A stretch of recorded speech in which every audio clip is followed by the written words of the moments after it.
This is a part 2 to my video titled Influencer Kids of 2018. And I saw this comment somewhere, and this is a good example of the stuff that I talk about. And I thought that this was like really interesting that this person mentioned this, because I've been thinking about this too, actually, more recently. Not even really when I made the part 1, I wasn't thinking about this, but now I am. Although I can say that what's her name, Lil Tay, she kind of started to become relevant again a little while ago, like maybe over a year ago, because of course eventually she got pushed into the music industry, and all of a sudden she's an artist now. And I'm not saying that to be rude, but I'm just like pointing out the fact that they always do this.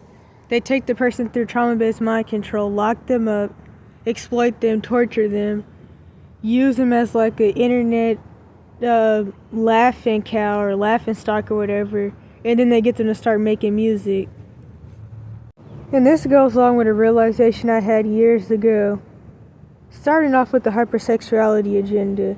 So as I've talked about a couple times before, definitely way more in the evidence channels, I haven't mentioned it in that detail since then, because for one, I don't really remember like most of my life or yesterday, so I couldn't really do that again. But I mentioned more than somewhat recently, a little bit of it, that one of the biggest issues for me was hypersexuality and sexually acting out, which went along with the limerence obsessions and the romantic obsessions, and then just getting like really demonized at a certain point in my life due to different things that were going on, and the sexual addiction mostly from like, well, okay, it started at maybe like 3, but I would say that the highlight of it all, if that's even like the term for it, the highlight was definitely age 8 to like 11 or 10. I would say like 8 to 10. That was like the worst of it all, and then it was kind of mostly whatever after that. But anyways, at 8, I wanted to like do research to try to figure out more about what was going on. I already knew about like the demonization thing, because like, I don't know, for whatever reason I knew about like lust spirits, but I didn't know about the marine spirits, which I really didn't even find out about that term till 14, or at least learn more about that till 14. But when I started doing research on my symptoms at 8, I did find out about some marine spirits, but only like the incubus and the succubus ones. And then I made the connection with subliminal messages of hypersexuality and how like the music and beta sex kitten programming, the whole point of that is to like pretty much appeal to people and drag them into further brainwashing if they've already been through SA.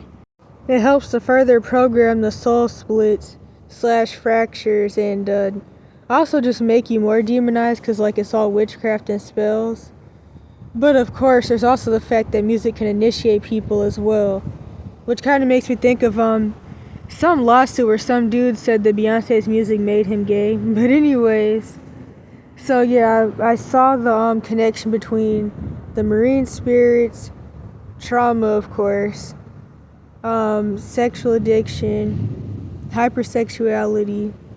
The spirit of lust was the first thing I knew about, but then I learned about the other stuff. Perversion spirits. It was something else that I think I'm forgetting. And then also doing research on hypersexuality, subliminal messages, and cartoons, but like that's more so a side thing with this topic. But anyways, the point I'm getting at is that the reason that these people are becoming relevant again is because, at least I feel anyways, they're about to plan something big with these people, but I don't know, because like honestly a lot of stuff is about to go down. I also feel like they're trying to use these people as a distraction once again. But yeah. And then just a side thing, so I noticed that this dude is doing that Freemason hand symbol with the one finger to the face, and I noticed that there's 2 creators that do this often, and I'm pretty sure they're Masons. So one of them is a Christian content creator, and I think I first like saw some of his videos and thumbnails like a year or so ago, and like in every thumbnail he's doing it. In fact, both of them are. The other dude, he just makes videos about different racist things that happen, and honestly, he has some decent videos. I would say both of them are kind of like reaction channels, but the second one is more so talking about like racist stuff that happens to people and things like that. But they're both always doing the one finger to the face, and like nobody does that but Masons. It's a Mason symbol anyways, and like I can't really think of any other reason why someone would really do that. I don't remember what it means, but all I remember is that it's a Mason symbol. Honestly, it kind of makes me think of like the mewing thing that people were talking about, or at least that teachers were talking about. Honestly, I'm not gonna lie, I don't know if anybody was ever really doing that crap, but maybe I'm too isolated.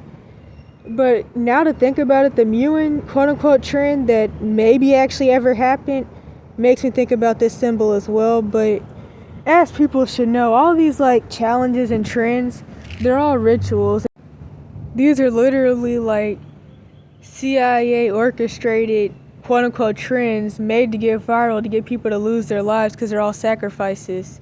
Well, not all of them. Some of them are like the Tide Pod thing, the subway surfing thing,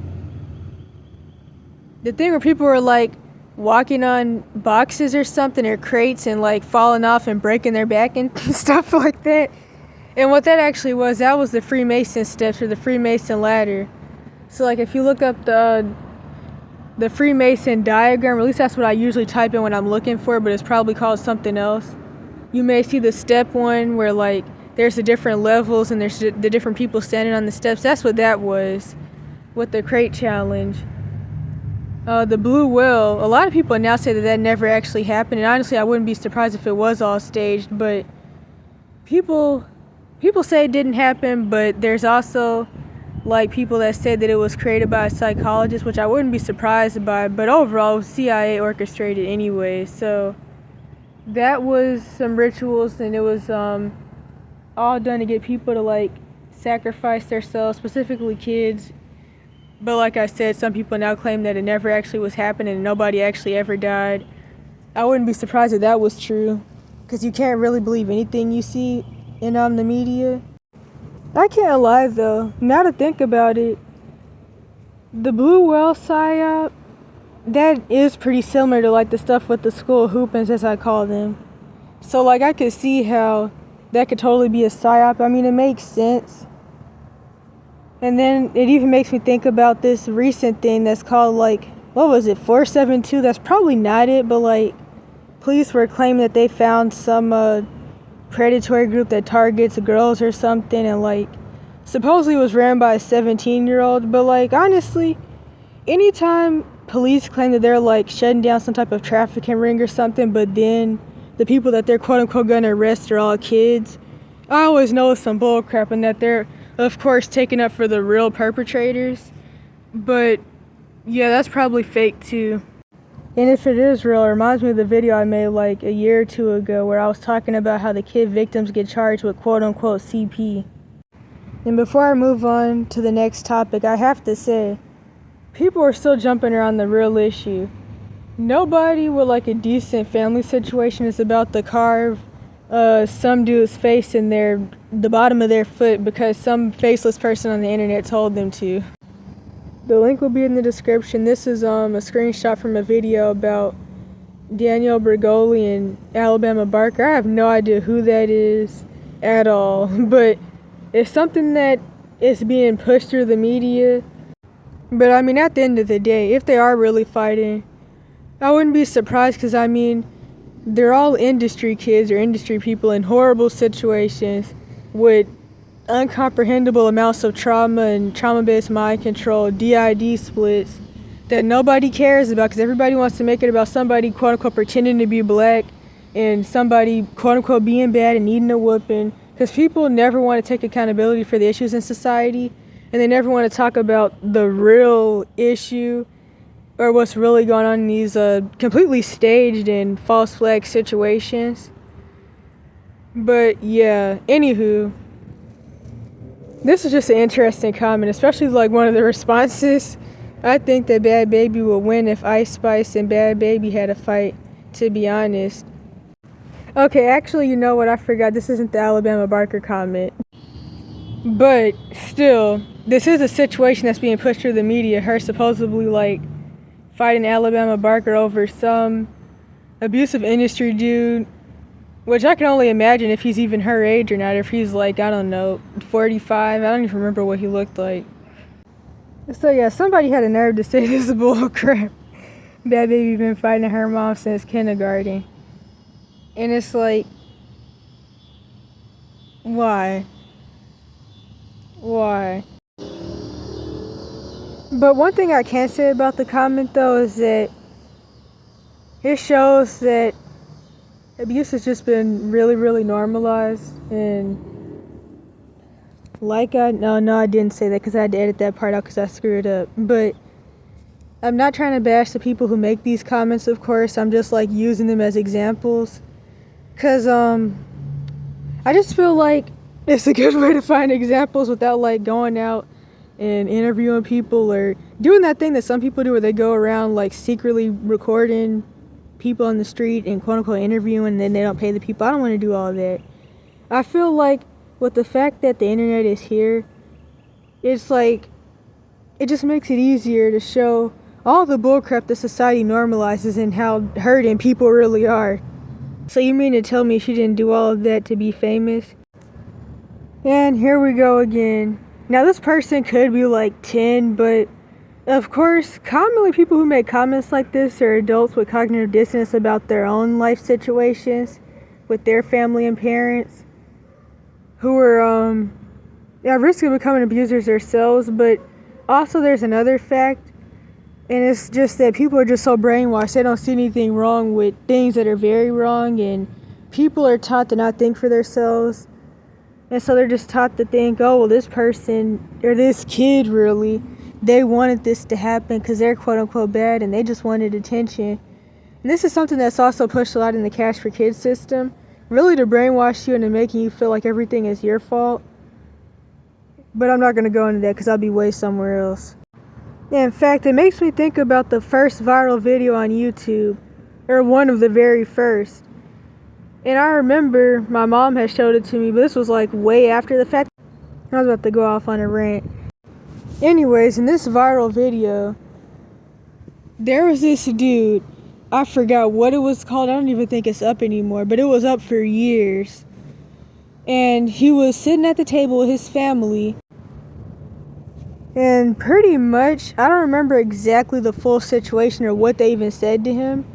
But like, they would say something to him and do reactive abuse, and then he would flip out and he would start screaming and throwing stuff and flipping tables and throwing chairs and breaking stuff. And then after the first one went viral or started to like get views, they started making more videos. They did eventually stop, but like over the course of a couple years, they made a couple of videos of this relative of theirs that they would, I think they would call like whatever his name was, crazy freakouts or something like that. And it's just like that. And that was one of the first viral videos. It was somebody's reactive abuse and torture by their demonic family system that was used for entertainment for people to laugh at and say, oh, I would never get mad about something like that, or I would never do that to my mom, or I would never flip out like that. And that's what these situations are all like, although these people are all in bloodlines as well. I don't know about that dude. Sounds like he was just in like a messed up situation. But yeah, I want to go off on a rant, but I know it's going to make this way longer than it has to be. So, someone said, nah, her mom put her on Dr. Phil to humiliate her. Her mom did it for fame, not her intention. And it's just really interesting how society is always taught to blame the youth for everything, like blame the toddler, blame the newborn who can't even do anything. No accountability nowhere. And as I always say, the misogyny agenda and the feminist agenda, not only they're anti-family, but they're both anti-youth. Because what they really boil down to is take out all the kids. Take out all the younger people. And then there's the F them kids movement as well. And like, I understand people not wanting to have kids because they don't want to traumatize them and stuff, but like, there's the depopulation part, but there's also the fact that people are anti-youth. But I'll talk about that more when I finally actually make the video about Children of the Corn and how technically the kids weren't really the bad guys. And I know people are gonna flip out, but like I've been thinking about this for forever now, but very recently I found this short of a clip from Children of the Corn. Don't remember which one. And it was a good example that I could totally use for making my point about how the Children of the Corn weren't the bad guys. And I had to watch this movie like literally every day for like years of my life.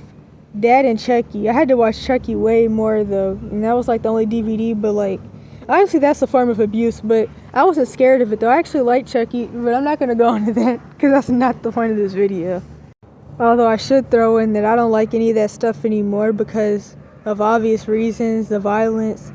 Also, I just stopped watching TV years ago because it's pretty boring to be honest. But anywho, dang bro, at first, word to bro, I hated her, found her obnoxious and annoying. But now I feel bad. You really never know someone's story for real. And that's another thing, like I'm glad that they see the truth now to a certain extent. But people really have to look at the deeper level of how these quote-unquote influencers are broken and programmed to quote-unquote influence. And there's a saying, if you believe them when they say you're doing good, you're going to believe them when they say you're doing bad. And a lot of the hate that these kids are made to get, and these industry people in general are made to get, not only is it like humiliation ritual type stuff, but it's also a part of their trauma-based mind control and programming. Because it makes them feel even more like they're all alone in the world. So the only people that they can count on are their handlers and whatever other abusers that are close to them. There's even plenty of videos of Danielle Bregoli getting on lives. I don't know about any recent ones. They were mostly like from when she was like, I don't know, 13, 15. But her getting on lives talking about how nobody understands her and how nobody effing cares about her. In fact, one of the videos where she got on live talking about how nobody understands her and they say that she's mean to her mom. She was talking in the bathroom, but then her bodyguard, quote unquote, or like manager, had came and told her that she needed to get off live and stop embarrassing herself. And she said, I'm not embarrassing anybody. I'm telling the truth. And it's like, I mean, the whole trauma-based mind control that you go through as an influencer kid especially is pretty much like you being embarrassed. So, but yeah, I even think that's the same bodyguard that was molesting her. But I always felt like her bodyguards were going to be weird and that a lot of these people are going to have like weird and SRA type bodyguards because I mean that's just how the industry goes pretty much. And it's like I don't even really get why some of these people even need bodyguards because nobody's actually beating on them but the people that they're around in the industry and their quote unquote family. Like they don't even really need a bodyguard not to go out. But anywho, just like Beyond Scared Straight, before they shut it down and try to like act like it never happened. That's one of the Cash for Kids system branches that I talked about before. And what is it called? I don't know if you're in the Cash for Kids system, and forgot what the part 2 was called or the remake was called. But that's what I call the entertainment side of the Cash for Kids system. The influencer kid is one side, but also shows like that and documentaries like The Boy They Call Chucky, which is on YouTube, and it's about this boy who lives in the UK or London or something like that. Maybe that is the UK, and he has a toxic family system, but he's painted as the quote-unquote bad guy, of course. But they want you to bash the kids for their trauma symptoms or just bash them for the fact that they ended up in the abuse situations that they did. But nobody wants to talk about their trauma symptoms, their family system, the fact that these systems shouldn't even exist. They shouldn't even be locked up. They shouldn't even be at ranches. Like, these institutions shouldn't even exist in the first place, regardless of what. And the real reason that Beyond Scared Straight really got shut down, though, is because there was this one boy that was on there, and he was 18, and he was talking about how he had a life sentence. And people felt bad, and they did a petition to get him out of jail. And then he got out and went to college or something like that. Don't know anything else about the situation, what's going on, like, in recent times with him, but that's why it got shut down, because people made a petition to get somebody out. But it shouldn't have ever existed. YouTube channels like Soft White Underbelly, they really just like let people actually put the truth out there about what really goes on in the world. And like people are always saying Mark Leda shouldn't interview kids and people need to stop interviewing minors, which is so interesting because nobody ever says anything to Marcus of Atlanta Street interviews, and he's the real predatory one right there. Because like It's obvious to me, at least, that he's a Freemason. He's always trying to essay everybody that gets on his show, men, women, the kids, everybody. It's like he does so much stuff, but nobody cares about it because he's the quote-unquote good guy. He's a member of functional society. He has a job and he has a house. But the people that he's interviewing are the quote-unquote bad guys, or the people with quote-unquote learning disabilities and mental problems, or they're quote-unquote bad kids. So they don't matter. Their boundaries don't matter. Their privacy doesn't matter. But anyways, I mean, obviously Mark Leda is a creep. I don't even really believe he's human, but I mean, if it wasn't for him, let's be honest, nobody would know Billy's story, nobody would know Nova's story, nobody would know a lot of those people's stories. You wouldn't even know that they exist. So, yeah. But let's be real though, people are really saying is that I want to shut victims up. Kids shouldn't be talking about what's going on with them. That's what they're really saying. Like, one of the very first, well, I won't say that, but one of the first Cash for Kids System documentaries, as I would call it today, that really stuck out to me, I watched it before I was even like 10, and I hated the situation, and I still remember the main summary of this boy getting blamed for his issues that were obviously from his family system. So he was 8 years old. His mom and older sisters, of course, were talking junk about he was quote-unquote bad, how he had mental health issues, quote-unquote. He stopped being able to go to sleep at night, and he was sneaking out the window at 8 to go do meth with grown adults that, of course, weren't getting in trouble for it, but he was in trouble. And it's like, first of all, what 8-year-old is sneaking out the house anyways? And then to do meth? Like, so much stuff wasn't even right with that story, but he was the quote-unquote bad guy. And then another great example is Calamari Productions on YouTube. I have a couple videos about them, or at least I know I have one or two. I also have a third video where I react to a documentary that may not be by them, but it's about kids being locked up in prison. And that's titled Cash for Kids System Staff Admitting that they created an issue that isn't already there. I don't know.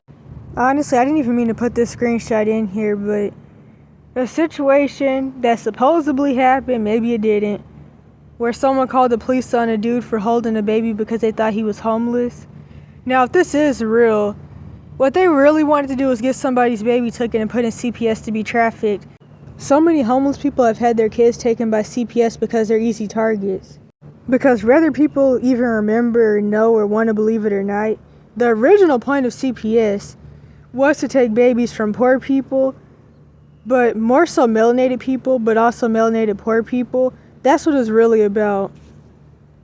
Also, the fact that all these organizations go back to the Catholic Church and Freemasonry and revolve around human trafficking. The orphanages were owned by the Catholics. You can do research on the baby scandals. The hospitals are owned by the Catholics. This is a screenshot I already talked about in another video, or at least I somewhat talked about it. I didn't even mean to put this in here either, but this still goes back to the whole issue of people ignoring the real situation and the trauma symptoms, and even the fact that these kids are being trafficked and taken through SRA and just saying, oh, they're just bad, or they're just emotional teenagers. She didn't get on Dr. Phil because of that. Honestly, that woman messaged Dr. Phil about her child since she was 2. She didn't raise her right and was always planning to exploit her. That part. If my mama called me a B, good luck getting me to even come around anymore. Toxic. And that just shows the issue in the situation. Well, one of them anyways. I'm going to put this video in the description as well. And there's a lot I could say, but this even makes me think about the people that like to call somebody the B word just for fun, and then when you tell them that you're not into that, then they like flip out and say that you don't like them, because it's commonly done by Jezebelic people. And it's like, I swear, there's so many like traits that are normalized that are really Jezebelic, but yeah. Now I remember in this particular interview, or this interview clip anyways, Danielle was trying to like sugarcoat and downplay the situation with her mom, and she was like, I'm not gonna lie, my mom was kind of crazy, or is kind of crazy. It's not even about somebody being quote-unquote crazy. It's about people being demonized and abusive. But of course, she's also in the bloodline. And her dad is too. In fact, I think she mainly is in the bloodline through her dad. And then she's also talked about her dad before and how like he was doing some like rituals that sounded like with some dudes and cheating on her mom with dudes. And the fact she got that rich tells me this world is backwards. Because people don't understand the full situation. Then one of the big things when people have said stuff like this throughout the years is that they feel like these kids are just getting rich for being quote unquote bad and disrespectful. They feel like they're going viral for being quote unquote bad and disrespectful. These situations are pre-planned. Her becoming famous was pre-planned. If people will stop pushing this bad kid and disrespectful kid stuff, they would see the real issue and what's really going on behind the scenes. Because like the world is deeper than a quote unquote bad kid or disrespectful kid. Proof Idiocracy is becoming a documentary. This also makes me think about how like people are told that the rappers are uneducated, but the thing is, these people are actually very educated by worldly standards. They've been Catholic private schools because they're Masons. They're very knowledgeable in the occult. They're literally raised up in the occult. They have to read all types of books about the occult, do all types of rituals, learn all types of stuff. They have to have different personalities programmed to do different things and stuff like that. People they really just don't understand. These people are very educated by worldly standards. They're literally CIA and FBI plants. So like, they're just playing acts pretty much. That's what people don't understand. You don't even know half these musicians' real names or industry people's real names because they change their names so much. Which is a common practice with the serpent seed bloodline anyways, but I mean Tupac, which I'm pretty sure he's in there. He's in some bloodline, there's a couple of them. I've actually talked about it before. These Muslim people, these quote-unquote leaders, these Masons, these Prince Halls, Dr. Umar, Marcus Garvey, Malcolm X, they're all in these bloodlines. I didn't mean to put this in here, but we should know the answer to this question.